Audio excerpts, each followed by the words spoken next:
आज हम पढ़ेंगे कक्षा 8 विषय हिंदी वसंत भाग 3 पाठ 17 बाज और सांप भाग 3। उसी की बातों में आकर मैं आकाश में कूदा था। ईश्वर भला करे मरते मरते बच गया। अब तो मेरी यह बात और भी पक्की हो गई है कि अपनी खोखल से बड़ा सुख और कहीं नहीं है। धरती पर रेंग लेता हूँ, मेरे लिए यह बहुत कुछ है। मुझे आकाश की स्वच्छंदता से क्या लेना देना। अब इसमें एक कठिन शब्द है। भला यानी अच्छा, पक्की यानी निश्चित होना, खोखल यानी बड़ा छेद, स्वच्छंदता यानी आज़ादी, लेना देना यानी मतलब।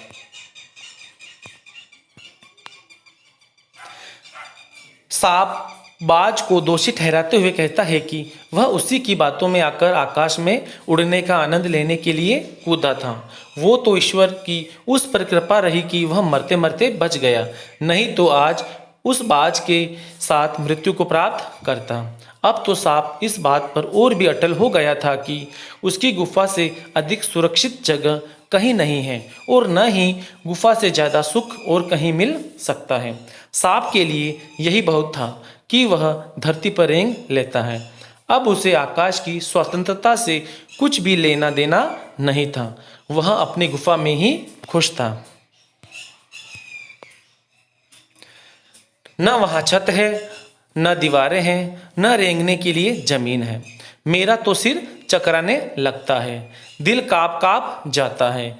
अपने प्राणों को खतरे में डालना कहाँ की चतुराई है। अब इसमें एक कठिन शब्द है। रेंगने यानी सांप के चलने का तरीका या घसीटना, सिर चकराने यानी चक्कर आना, काँप काँप यानी घबराना, प्राणों को खतरे यानी जान जोखिम, चतुराई यानी चालाकी। अब सांप आकाश में कमियां खोजता हुआ अपने आप से कहता है कि न तो उस आकाश में कोई छत है, न कोई दीवारें हैं, न तो उसके रेंगने के लिए कोई जमीन है, तो उसे वहाँ कैसे आनंद आ सकता है। उसका तो आसमान में 2 पल में ही सिर चकराने लगा था, दिल काँप गया था। सांप अपने आप को सांत्वना देते हुए कहता है कि अपने प्राणों को खतरे में डालना कहाँ की चतुराई है। बाज की तरह ही कोई बेवकूफ़ होगा जो उड़ान भरने के लिए अपनी जान ही गंवा दे। सांप सोचने लगा कि बाज अभागा था जिसने आकाश की आज़ादी को प्राप्त करने में अपने प्राणों की बाजी लगा दी। किंतु कुछ देर बाद सांप के आश्चर्य का ठिकाना नहीं रहा। उसने सुना चट्टानों के नीचे से एक मधुर रहस्यमय गीत की आवाज़ उठ रही थी। अब इसमें एक कठिन शब्द है। अभागा यानी बुरी किस्मत, प्राणों की बाजी यानी जान की परवाह न करना, ठिकाना यानी आश्चर्यचकित, रहस्यमय यानी रहस्य से भरा। सांप सोचने लगा कि बाज अभागा था, उसे किसी भी चीज का ज्ञान नहीं था, क्योंकि उसने बिना सोचे समझे आकाश की आज़ादी को प्राप्त करने में अपने प्राणों को भी न्योछावर कर दिया। अभी सांप यह सब सोच ही रहा था कि कुछ देर बाद सांप ने कुछ सुना। उसके आश्चर्य का ठिकाना नहीं रहा। उसने सुना चट्टानों के नीचे से एक मधुर और रहस्य से भरा गीत सुनाई दे रहा था। वह हैरान था कि कौन इन चट्टानों के नीचे से गा रहा है। पहले उसे अपने कानों पर विश्वास नहीं हुआ, किंतु कुछ देर बाद गीत के स्वर अधिक साफ सुनाई देने लगे। वह अपनी गुफा से बाहर आया और चट्टान से नीचे झांकने लगा। सूरज की सुनहरी किरणों में समुद्र का नीला जल झिलमिला रहा था। अब इसमें एक कठिन शब्द है।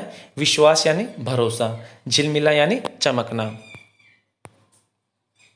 जब सांप ने चट्टानों के नीचे से रहस्य से भरा गीत सुना तो पहले तो उसे अपने कानों पर विश्वास नहीं हुआ, क्योंकि उस जगह पर केवल वही रहता था, तो यह गीत कौन गा रहा था। परंतु कुछ देर बाद गीत के स्वर अधिक साफ सुनाई देने लगे। वह अपनी गुफा से बाहर आया ताकि जो गीत गा रहा है उसे देख सके, और वह गीत गाने वाले को देखने के लिए चट्टान से नीचे झांकने लगा। उसने देखा सूरज की सोने के समान सुनहरी किरणों में समुद्र का नीला जल चमक रहा था। चट्टानों को भिगोती हुई समुद्र की लहरों में गीत के स्वर फूट रहे थे। लहरों का यह गीत दूर दूर तक गूंज रहा था। सांप ने सुना, लहरें मधुर स्वर में गा रही हैं, हमारा यह गीत उन साहसी लोगों के लिए है जो अपने प्राणों को हथेली पर रखे हुए घूमते हैं। चतुर वही है जो प्राणों की बाजी लगाकर जिंदगी के हर खतरे का बहादुरी से सामना करे। अब इसमें आए कठिन शब्द हैं। स्वर फूट यानी आवाज आना, प्राणों की बाजी, जान की परवाह न करना। सांप ने देखा कि चट्टानों को भिगोती हुई समुद्र की लहरों में वह गीत के स्वर फूट रहे थे जो उसे सुनाई पड़े थे। लहरों का यह गीत हर दिशा में दूर दूर तक गूंज रहा था। सांप ने सुना कि लहरें बहुत ही मधुर स्वर में गा रही हैं, कि उनका यह गीत उन साहसी लोगों के लिए है जो अपने इरादों, अपनी स्वतंत्रता के लिए अपने प्राणों की परवाह किए बगैर अपने प्राणों को हथेली पर रखे हुए घूमते हैं। सांप ने यह भी सुना कि लहरें गा रही थी कि चतुर वही है जो अपने प्राणों की बाजी लगाकर जिंदगी के हर खतरे का बहादुरी से सामना करे, जो अपनी जिंदगी को आज़ादी से जिए। ओ निडरबाज, शत्रुओं से लड़ते हुए तुमने अपना कीमती रक्त बहाया है, पर वह समय दूर नहीं है जब तुम्हारे खून की एक एक बूंद जिंदगी के अंधेरे में प्रकाश फैलाएगी और साहसी बहादुर दिलों में स्वतंत्रता और प्रकाश के लिए प्रेम पैदा करेगी। तुमने अपना जीवन बलिदान कर दिया, किंतु फिर भी तुम अमर हो। अब इसमें आए हुए कठिन शब्द हैं। निडर यानी निर्भीक, कीमती यानी बहुमूल्य, रक्त यानी खून, बलिदान यानी न्योछावर। सांप लहरों के गीत को सुन रहा था। लहरें बाज की बहादुरी के लिए भी गा रही थी कि हे बहादुर बाज, तुमने अपने शत्रुओं से बहादुरी से लड़ते हुए अपना कीमती रक्त बहाया है, पर अब वह समय दूर नहीं है जब उस बहादुर बाज की खून की एक एक बूंद लोगों की जिंदगी से अंधेरे को मिटाकर प्रकाश फैलाएगी और साहसी बहादुर दिलों में स्वतंत्रता और प्रकाश के लिए प्रेम पैदा करेगी। ऐसा लग रहा था जैसे लहरें बाज की कुर्बानी के लिए उसका शुक्रिया अदा कर रही हो। लहरें बाज से कह रही थी कि उसने भले ही अपना जीवन बलिदान कर दिया हो, परंतु वह हमेशा अमर रहेगा, क्योंकि उसने आज़ादी, बहादुरी और निडरता को मरते दम तक नहीं छोड़ा। जब कभी साहस और वीरता के गीत गाए जाएंगे, तुम्हारा नाम बड़े गर्व और श्रद्धा से लिया जाएगा। हमारा गीत जिंदगी के उन दीवानों के लिए है जो मर कर भी मृत्यु से नहीं डरते। अब इसमें एक कठिन शब्द है। गर्व यानी सम्मान, श्रद्धा यानी भक्तिभाव। ऐसा प्रतीत हो रहा था जैसे लहरें बात से कह रही हो कि जब कभी भी साहस और वीरता के गीत गाए जाएंगे, उसका नाम बड़े गर्व और श्रद्धा से लिया जाएगा, क्योंकि बाज ने भी हिम्मत और वीरता का उदाहरण प्रस्तुत किया था। अंत में लहरें कहती है कि उनका यह गीत जिंदगी के उन दीवानों के लिए है जो मर कर भी मृत्यु से नहीं डरते, जो मौत को सामने देख कर भी अपना रास्ता नहीं बदलते। अब करेंगे हम पाठ का सार। निर्मल जी की इस कहानी के दो प्रमुख पात्र हैं, सांप और बाज। सांप समुद्र किनारे पत्थरों में बनी अंधेरी गुफा में रहता है। उसे इस बात की खुशी है कि उसे न किसी से कुछ लेना है, न ही किसी को कुछ देना है। उसे उस स्थान पर कोई हानि नहीं पहुंचा सकता। एक दिन एक घायल बाज उसकी गुफा में आ गिरता है।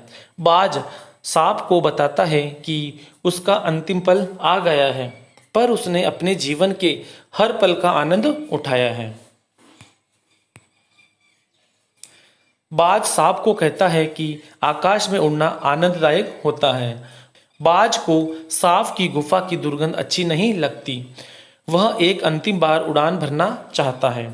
सांप अपने को बचाने के प्रयास से तथा अंतिम इच्छा पूरी करने के लिए बाज को उड़ने के लिए प्रोत्साहित करता है, किंतु उड़ने के प्रयास में बाज नदी में गिर जाता है और बहता हुआ समुद्र में गायब हो जाता है। सांप हैरान होता है कि आकाश में उड़ने का मजा क्या होता है जिसके लिए बाज ने अपने प्राण त्याग दिए। सांप के मन में भी उड़ान भरने की इच्छा जागती है। वह उड़ने के लिए अपने शरीर को हवा में उछालता है तो जमीन पर गिर जाता है, किंतु बच जाता है। वह सोचता है कि आकाश में कुछ नहीं है, सुख तो जमीन में है, इसलिए वह फिर उड़ने का प्रयास नहीं करेगा। सांप ने कुछ समय बाद सुना जैसे लहरें बाज को श्रद्धांजलि दे रही थी, जिसने वीरता से अपने प्राणों की बाजी लगा दी। लेखक कहते हैं कि वास्तव में जीवन उन्हीं का है जो उसे दांव पर लगाकर चलते हैं, जो मौत को सामने देखकर भी अपना रास्ता नहीं बदलते। धन्यवाद।